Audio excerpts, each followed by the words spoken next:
Hello and welcome to MDM online study YouTube channel. MDM higher education college Raisinghnagar की तरफ से एक बार फिर से आपका हार्दिक स्वागत है, वेलकम है। हम जो है बॉटनी पढ़ेंगे इस क्लास में। बॉटनी जो है वो BSc सेकेंड ईयर वालों के लिए क्लास होगी। जैसा कि BSc सेकेंड ईयर वालों को पता है कि हमने जो है टिश्यू स्टार्ट कर रखे हैं। टिश्यू में सिंपल टिश्यू जो है वो चल रहे हैं हमारे, और हम जो सिंपल टिश्यू में जो लास्ट टाइप था स्क्लेरेन्काइमा, उसके बारे में पढ़ रहे थे। हाँ, इससे पहले जो है स्क्लेरेन्काइमा के ऊपर 2 वीडियो जो हैं वो आ चुकी हैं।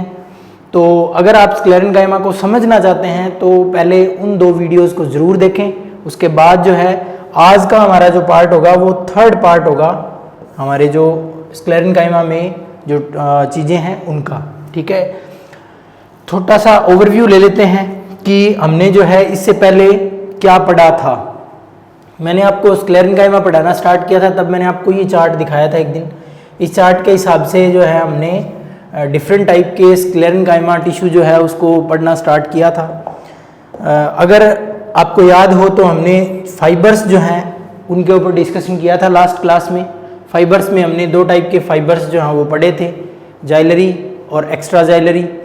उन फाइबर्स के बारे में हमने पढ़ लिया था, और अब हम जो है उसके ओरिजिन पर बात करेंगे फाइबर्स के। तो फाइबर्स जो है वो पूरा नहीं हुआ है हमारा, हम जो है आज बात करेंगे फाइबर्स के ओरिजिन पर। ठीक है, उसके बाद जो है हम स्क्लेरेन्काइमा जो है उसके ऊपर बात करेंगे। तो अगला टाइप जो होगा वो स्क्लेरेन्काइमा होगा। लेकिन स्क्लेरेन्काइमा पर जाने से पहले, जो स्क्लेरिड्स पर जाने से पहले, हम जो है ये जो फाइबर्स हैं उनके ऊपर थोड़ा डिस्कशन जो है वो कर लेते हैं।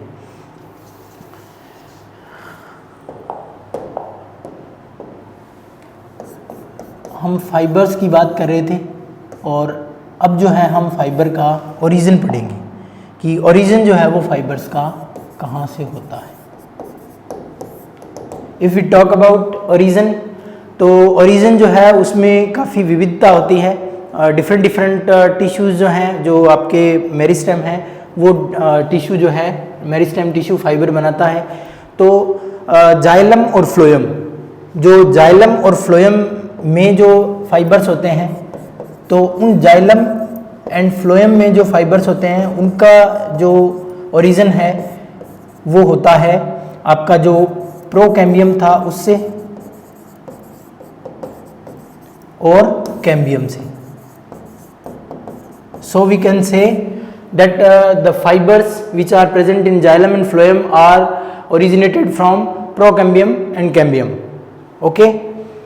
अगर हम बात करें कुछ स्पेशल फैमिलीज़ की, जैसे मैं अगर आपको एग्जांपल दूं पोएसी फैमिली का, अगर मैं आपको पोएसी फैमिली का एग्जांपल दूं, तो पोएसी फैमिली जो है उसमें जो आपके ये फाइबर्स हैं ये प्रोटोडर्म से विकसित होते हैं। ठीक है, प्रोटोडर्म भी एक मेरिस्टेम का टाइप है। तो पोएसी, एक फैमिली और आती है इसमें, साइपेरेसी। These 2 families are in which the fibers are originated from protoderm. Okay? तो प्रोटोडर्म जो है वो भी फाइबर्स बनाने का काम जो है वो करती है।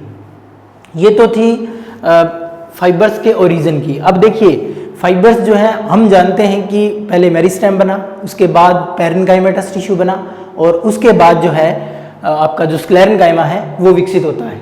ठीक है, तो जो भी सेल होगी, अगर कोई सेल पैरेन्काइमा की सेल जो आपका स्क्लेरेन्काइमा बना रही है, इससे पहले वाली क्लास में शायद मैंने आपको ये बताया था कि वो इंटरमीडिएट सेल जो पैरेन्काइमा से स्क्लेरेन्काइमा बनाती है उसका कुछ स्पेसिफिक नाम दिया था हमने। ठीक है, तो आप पिछले वाली क्लास देखना अगर आपने नहीं देखी है तो, और उसमें जो नाम बताया था उस नाम को आप कमेंट सेक्शन में बताएंगे कि मैंने उस इंटरमीडिएट सेल का क्या नाम बताया था जो कि आगे चल के स्क्लेरेन्काइमा जो है वो बनाती है। ठीक है, तो अगर मैं बात करूं किसी भी सेल की, मान लीजिए ये हमारे पास एक सेल है, ये सेल है हमारे पास, और ये सेल जो है पैरेन्काइमा की सेल्स है, पैरेन्काइमा की सेल है। अगर इस सेल से स्क्लेरेन्काइमा बनेगा, स्पेशली अगर I can talk about the fibre, अगर इससे फाइबर बनेगा तो फाइबर जो है वो कैसे बनेगा। सबसे पहले क्या होगा, ये सेल जो है उसमें इलोंगेशन होगा। First this cell get elongated, पहले ये सेल जो है इलोंगेट होगी, उसके बाद जो है जो सेकेंडरी वॉल है इसकी, उसके ऊपर डिपोजिशन जो है वो होगा। डिपोजिशन किसका होगा? जो लिग्निन है उसका डिपोजिशन जो है वो होता है, ये मैं आपको पहले बता चुका हूँ। लिग्निन जो है उसका डिपोजिशन जो है इसकी सेकेंडरी वॉल जो होगी उसके ऊपर होगा, सेल वॉल के ऊपर, और सेकेंडरी वॉल के ऊपर इसका लिग्निफिकेशन होने से ये जो ल्यूमन है इस सेल का, वो ल्यूमन जो है वो रिड्यूस होता जाएगा। The lumen get reduced and the cell become sclerenchymatous cell. ठीक है, तो ये जो प्रोसीजर होता है उसमें कुछ स्टेप्स हैं, जैसे मैंने आपको बताया। अगर मैं आपको बताऊं कि जो आपकी कोई भी सेल होगी, मान लीजिए पैरेन्काइमेटस सेल्स है, कोई पैरेन्काइमा की सेल्स है, और पैरेन्काइमा की सेल जो है वो पहले क्या होगी? इलोंगेट होगी। पहले क्या होगा? उसमें इलोंगेशन होगा, पहले इलोंगेट होगी वो, और उसके बाद जो है इलोंगेशन होने के बाद इसकी जो सेकेंडरी वॉल होगी, जो सेल वॉल का जो पार्ट है उसमें क्या होगा? लिग्निन डिपोजिशन होगा। तो लिग्निन डिपोजिशन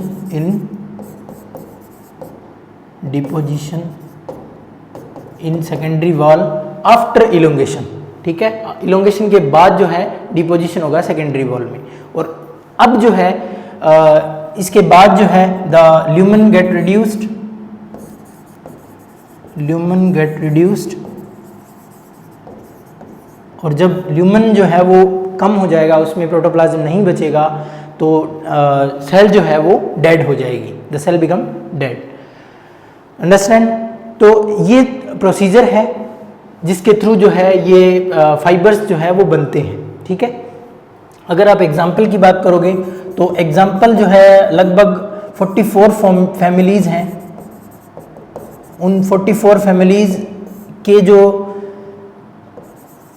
मेंबर्स हैं उनमें क्या है? आपको फाइबर मिलेंगे। ठीक है, अगर स्पेसिफिक प्लांट की बात करें तो एग्जाम्पल जो है हम दे सकते हैं। अगर आप एग्जाम्पल की बात करोगे तो एग्जाम्पल जो है वो इसका होगा Corchorus capsularis. Corchorus capsularis,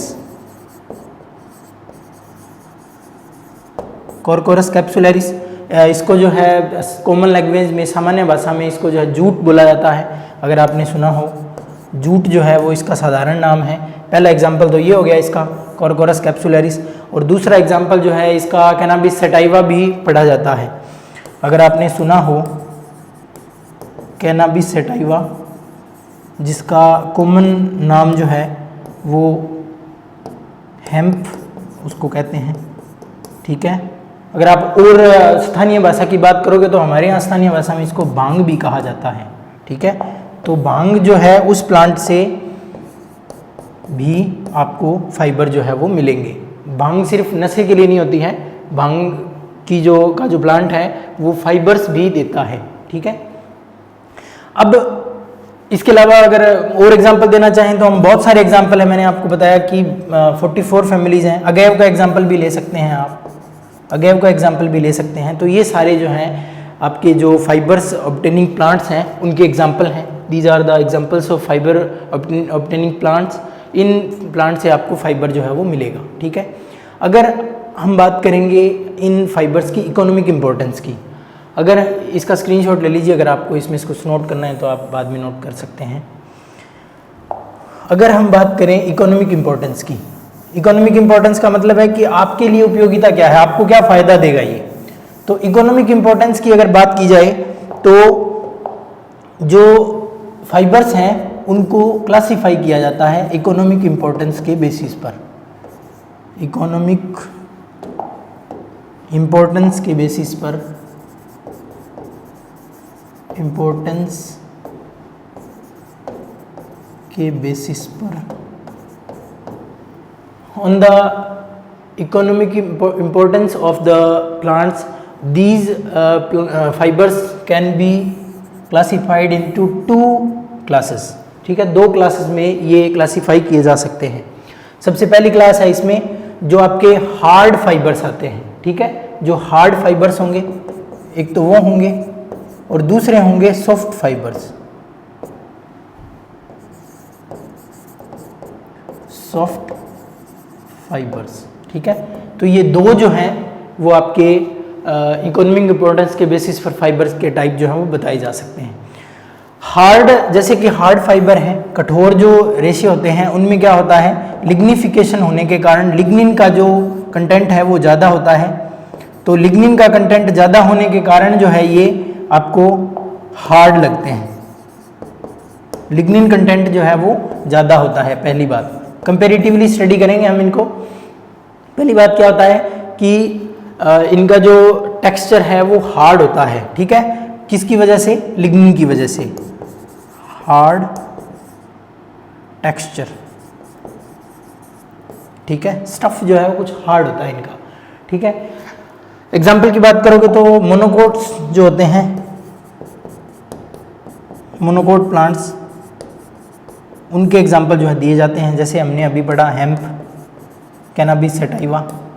cannabis sativa जो है उसको वो जो है हार्ड फाइबर्स के अंतर्गत पढ़ा जाता है, ठीक है।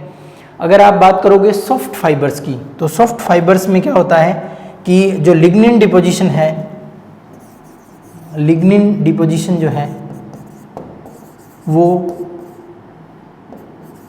हो ये ज़रूरी नहीं है।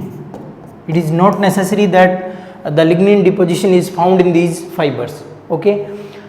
और ये जो फाइबर्स हैं ये सॉफ्ट होते हैं टेक्सचर में, और टेंसाइल मतलब लचीले होते हैं, ठीक है। टेंसाइल होते हैं, लचीले होंगे ये। एग्जाम्पल की बात करें तो इसका एग्जाम्पल जो है वो पढ़ा जाता है जो डाइकोट प्लांट्स हैं उनमें।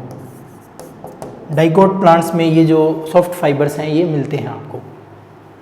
अभी हमने एग्जाम्पल पढ़ा जो आपका जूट था, कॉर्कोरस कैप्सुलरिस, तो वो जूट जो है वो डाइकोट प्लांट्स में ये सॉफ्ट फाइबर्स के अंतर्गत जो है वो पढ़ा जाता है। तो ये जो जितना भी हमने अकाउंट पढ़ा पिछली 2 क्लासेस में, और एक ये जो यहाँ तक, ये सारा जो है फाइबर्स के बारे में था। हमने फाइबर्स पढ़े, कितने टाइप के होते हैं ये पढ़ा, कैसे बनते हैं, ओरिजिन कैसा है, डिस्ट्रीब्यूशन कैसा है, ये सारी बातें जो है हमने डिस्कस की। इसके बाद जो है जो हमारा अगला कैटेगरी है, वो अगला कैटेगरी होगा हमारे पास स्क्लेरिड्स। अगर आप अगली कैटेगरी की बात करोगे तो वो हमारे पास होगा स्क्लेरिड्स। स्क्लेरिड्स जो हैं ये कई टाइप के होते हैं, ठीक है। स्क्लेरिड्स जो हैं ये कई टाइप के होते हैं। ये आपको टाइप बताए गए हैं कुछ स्क्लेरिड्स के, ठीक है। आपके सिलेबस में जितने स्क्लेरिड्स हैं उनको जो है हम यहाँ स्टडी करेंगे, ठीक है। तो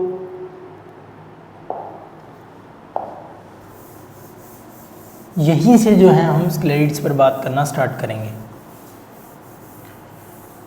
स्क्लेरिड्स जो हैं वो अगर आप एक बेसिक पॉइंट ऑफ व्यू से बात करोगे तो स्क्लेरिड्स जो हैं उनको स्टोन सेल्स भी कहा जाता है। हिंदी में स्क्लेरिड्स जो हैं उनका नाम होता है दृढ़क। स्क्लेरिड्स,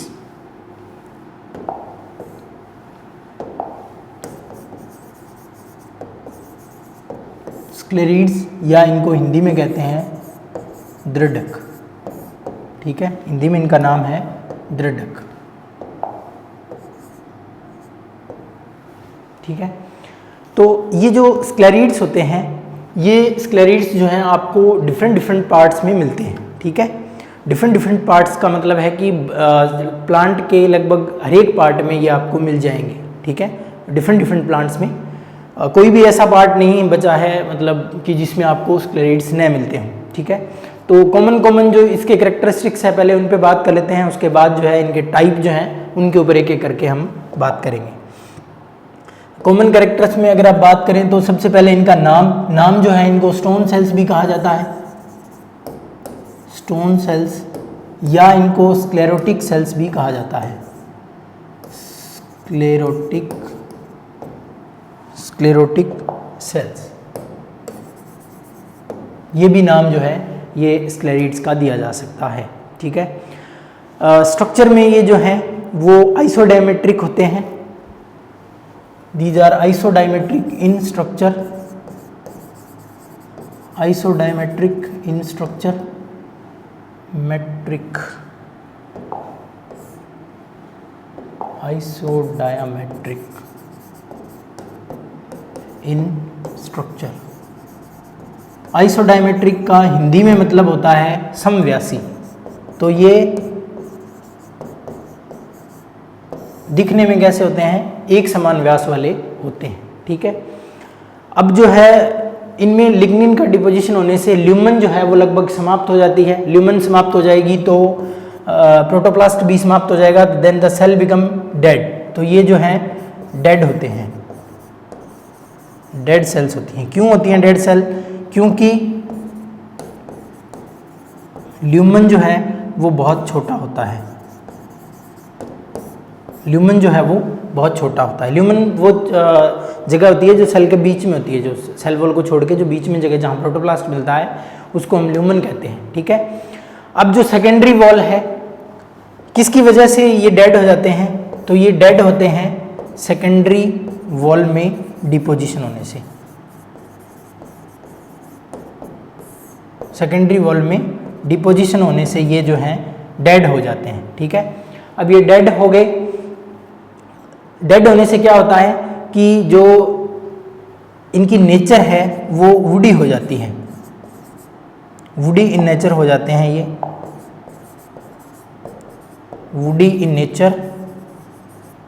एंड जो इनकी सेकेंडरी वॉल होगी, वुडी क्यों हुए? क्योंकि इनमें क्या हुआ, लिग्निन डिपोजिशन हो गया। डिपोजिशन किसका हुआ? लिग्निन का। ये बात हम शुरू में जब से हमने स्क्लेरेनकाइमा स्टार्ट किया तब से हम डिस्कस कर रहे हैं कि डिपोजिशन हो जाता है लिग्निन का, जिसकी वजह से ये डेड हो जाते हैं। वुडी नेचर होते हैं। अगर आप इसको इस सेकेंडरी वॉल को किसी अच्छे माइक्रोस्कोप में देखोगे, इलेक्ट्रॉन माइक्रोस्कोप में देखने की कोशिश करोगे, तो आपको जो है इन सेकेंडरी वॉल्स में जो है लेयर्स मिलती हैं कुछ, ठीक है। तो कुछ कॉन्सेंट्रिक लेयर्स जो हैं इसकी सेकेंडरी वॉल में मिलती हैं। कहाँ मिलेंगी? ये जो आपकी सेकेंडरी वॉल होगी, सेल वॉल का जो सेकेंडरी वॉल वाला पार्ट है उसमें क्या होता है, कॉन्सेंट्रिक लेयर्स जो है वो प्रेजेंट होती हैं, ठीक है। कॉन्सेंट्रिक लेयर्स जो हैं वो प्रेजेंट होती हैं। अब मिलेंगे कहाँ? ये तो सारा मामला जो है जो यहाँ अभी तक हमने डिस्कस किया, ये सारे पॉइंट ये तो हैं इसके कुछ विशेषताएं या करेक्टरिस्टिक्स कह लीजिए आप, ये करेक्टरिस्टिक्स हैं इनकी। अब अगर हम बात करें कि कहाँ कहाँ मिलेंगे ये, ठीक है, तो ज़्यादातर जो जिम्नोस्पर्म्स होते हैं और एंजियोस्पर्म्स में डाइकोट्स होते हैं, उनमें ये जो है पाए जाते हैं, ठीक है। कहाँ कहाँ मिलेंगे? तो ऑक्यूरेंस जो है, ऑक्यूरेंस कहाँ मिलेंगे? ये आपको स्टोन्स है, ये जो आपके जिम्नोस्पर्म्स होंगे, आपने जिम्नोस्पर्म्स जो हैं लास्ट ईयर पढ़े हैं, ठीक है। तो आप जो है एक दो जिम्नोस्पर्म्स के नाम भी बता सकते हैं, कमेंट बॉक्स में बता सकते हैं अगर आपको पता है तो, कि जिम्नोस्पर्म्स कौन कौन से आपने पिछले साल पढ़े थे। यहाँ जो डाइकोट्स होते हैं, डाइकोट हैं, उन डाइकोट्स में जो है मिलते हैं। डाइकोट्स जो है वो एंजियोस्पर्म्स में आते हैं, जो इस साल आप पढ़ रहे हो। ये जो है डाइकोट्स एंजियोस्पर्म्स में आते हैं। एंजियोस्पर्म्स के दो पार्ट होते हैं, डाइकोट मोनोकोट, दो टाइप के प्लांट होते हैं, एक बीजपत्री द्विबीजपत्री। एंजियोस्पर्म्स में, डाइकोट्स में ये जो है पाए जाते हैं। अब कहाँ मिलेंगे? ये जो है सभी जो पौधे के सभी अंग हैं उनमें मिल सकते हैं, ठीक है। तो ऑल प्लांट पार्ट्स में मिल सकते हैं, ये मिलेंगे नहीं है किसी स्पेसिफिक प्लांट में, किसी स्पेसिफिक जगह पर ये प्रेजेंट होते हैं, ठीक है। लगभग सभी भागों में मिलते हैं, ये ऑल प्लांट पार्ट्स में मिलते हैं। अगर आप बात करोगे भागों की तो मैं बता दूं आपको कि कॉर्टेक्स जो कि स्ट्रक्चर का पार्ट होता है, या मैं बात करूं जाइलम फ्लोएम, तो इन जाइलम फ्लोएम और इनमें भी ये जो है मिलेंगे आपको। ये जाइलम फ्लोएम जो है ये वस्कुलर टिश्यूज होते हैं, और ये जो आपका कॉर्टेक्स है ये किसका पार्ट है? ये ग्राउंड टिश्यू का पार्ट है। ये किसका पार्ट है? ये ग्राउंड टिश्यू का पार्ट है, ठीक है। तो यहाँ मिल सकते हैं ये। इसके अलावा अगर आप बात करोगे अंगों की, तो अंग जैसे पत्ती हो गया, जो लीफ होता है उसका पीटियोल जो होता है उसमें मिलेगा आपको। जो फ्रूट होता है उसकी कवरिंग जो है उसमें हो सकता है। स्क्लेरेनकाइमा जो है, ये स्क्लेरिड्स जो है वहाँ मिल सकते हैं। उसके बाद अगर आप बात करोगे किसी फ्रूट का जो पल्प होता है, जो गूदा होता है, जो आप खाते हैं फ्रूट का, तो उसमें मिल सकता है। ठीक है, इसका एग्जांपल शायद मैंने आपको पिछले वीडियो में बताया भी था कि एक फ्रूट है जिसको आप खाते हैं तो आपको थोड़ा किरकिरापन जो है वो महसूस होता है, तो वहाँ जो है वो मिल सकते हैं। तो ये भी बता सकते हैं हम। तो फ्रूट जो है उसके पल्प में मिल सकता है। देखिए जैसे आपने नाशपाती या पायरस का एग्जांपल जो है वो हम ले सकते हैं। इसमें पायरस जो है उसके फ्रूट में आपने जब आपने उसको खाया होगा तब आपने महसूस किया होगा कि कुछ स्टोन टाइप के कुछ पार्ट्स जो हैं वो इसमें होते हैं, या कुछ बीज जैसा या कुछ हार्ड जो आपके मुंह में जो है आता है। तो ये जो है पायरस में मिलने वाले ये जो हार्ड टाइप की जो सेल्स होती हैं ये स्क्लेरिड्स होते हैं। ठीक है, और अगर आपने वॉलनट या अखरोट जो है वो देखा हो तो अखरोट का पूरा जो कवरिंग है, जो पूरा का पूरा सीड कोट होता है, वो जो है स्क्लेरिड्स का बना होता है। ये जो है बहुत कड़ा होता है, बहुत कठोर होता है, ये बहुत हार्ड होता है ये। ठीक है, तो इस तरीके से जो है हम एग्जाम्पल जो है वो ले सकते हैं। ये वॉलनट का एग्जाम्पल है और ये जो है पायरस फ्रूट का एग्जाम्पल है, जिसको कॉमन लैंग्वेज में हम नाशपाती बोलते हैं। तो नाशपाती में जो है वो स्क्लेरिड्स जो हैं वो फ्रूट में प्रेजेंट होते हैं। ठीक है, तो ये हमने जो है वो कुछ बातें की जो आपका स्क्लेरिड्स था उसके ऊपर हमने पढ़ा कि स्क्लेरिड्स जो हैं वो क्या होते हैं, कहाँ मिलेगा आपको। आज का जो वीडियो है उसमें यहीं तक डिस्कशन होगा। जो बाकी के जो टाइप हैं वो हम अगले वीडियो में डिस्कशन करेंगे। तो आप जो है वीडियोज़ को देखते रहिए। अगर आपको पसंद आते हैं तो लाइक करिए और शेयर भी करिए इनको, ताकि जो है ज़्यादा से ज़्यादा लोगों को फ़ायदा मिल सके। Thank you.